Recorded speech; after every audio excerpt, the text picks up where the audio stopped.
Revolutionary War, Stephen Brewer.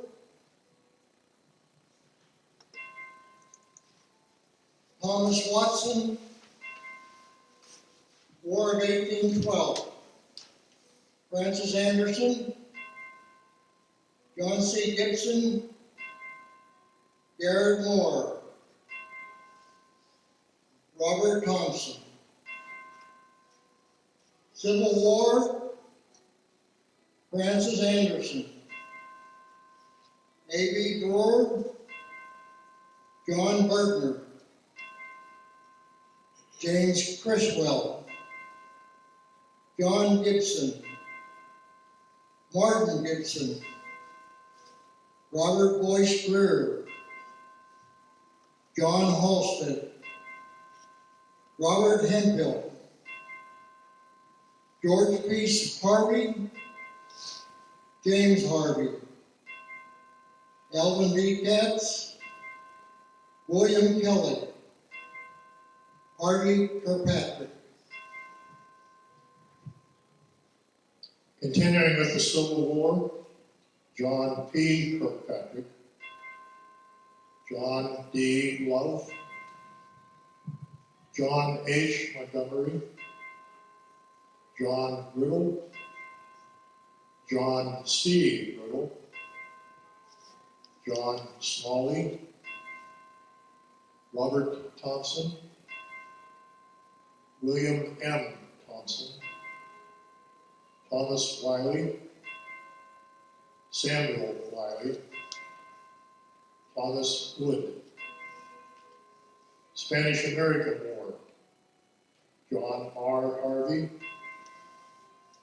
World War I, Charles Ashton, Ralph Boyce, Charlie P. Brewer, Paul C. Cost, Clarence E. Faree, Henry K. Hemphill, Charles McLaughlin, Ralph Sherman Sefton, A. C. Cahidas.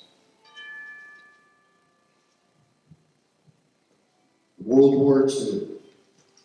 Chester Arthur Bauman, Howard Gale Crawford, Frank M. Crouch, Samuel R. Dawson, Joseph Rodman Drake, T. Wesley Elliott, Roy E. Freely, Wilbur L. Fox, Edward H. Gedusik, Carl H. Halston, Warren Hartman, Joseph W. Hemphill, Clyde E. Hillary, Joseph H. Hoke, Walter C. Kelly, Chester A. Langford, James T. Miller, Walter E. Morrison Jr., Albert Meade Merlin, Howard M. Norris. World War II continued. Chester P. Pittman, Kenneth R. Rayner, Joseph R. Roberts, Kenneth Schmidt, David Clarence Sefton, George L. Sefton, Glenn Sefton, Mildred Elizabeth Sefton, Robert Edward Sefton, Claire E. Thompson, Harry L. Thompson, Raymond K. Thompson, Florence Agnes Weaver, William Dale Wiley Sr. World War II and the Korean War. George Weaver. The Korean War.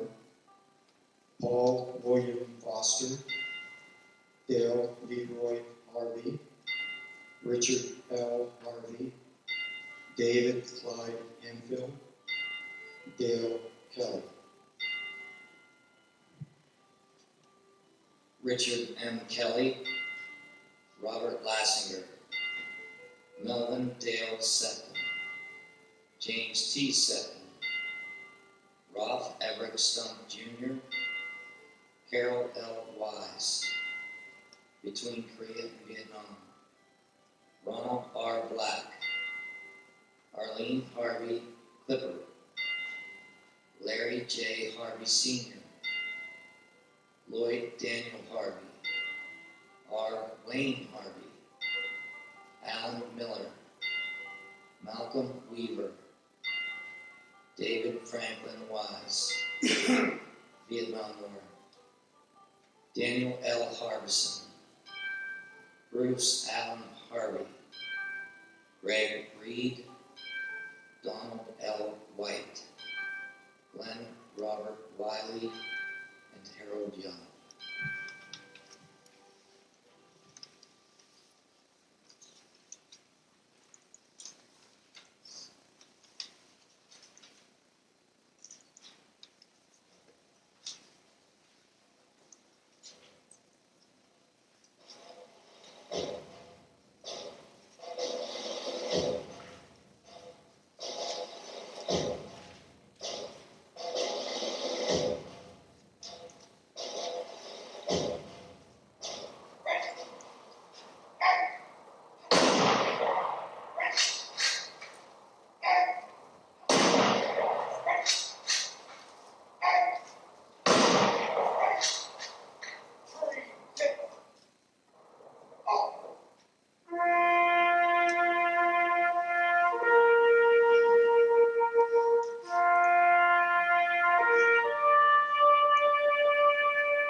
The sight before us is that of a strong and good nation that stands in silence and remembers those who were loved and who in return loved their countrymen enough to die for them. Yet we must try to honor them, not for their sakes alone, but for our own. And if words cannot repay the debt we owe these men, surely with our actions, we must strive to keep faith with them and with a vision that led them to battle and a final sacrifice. Our first obligation to them and ourselves is plain enough. The United States and the freedom for which it stands, the freedom for which they died, must endure and prosper. Their lives remind us that freedom is not bought cheaply. It has a cost. The willingness of some to give their lives so that others might live never fails to evoke in us a sense of wonder and mystery, and how they must have wished, in all the ugliness that war brings, that no other generation of young men to follow would have to undergo that same experience. As we honor their memory today, let us pledge that their lives, their sacrifices, their valor shall be justified and remembered for as long as God gives life to this nation. And let us also pledge to do our utmost to carry out what must have been their wish, that no other generation of young men will ever have to share their experiences and repeat their sacrifice.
proclamation of faith today. Let's all rise.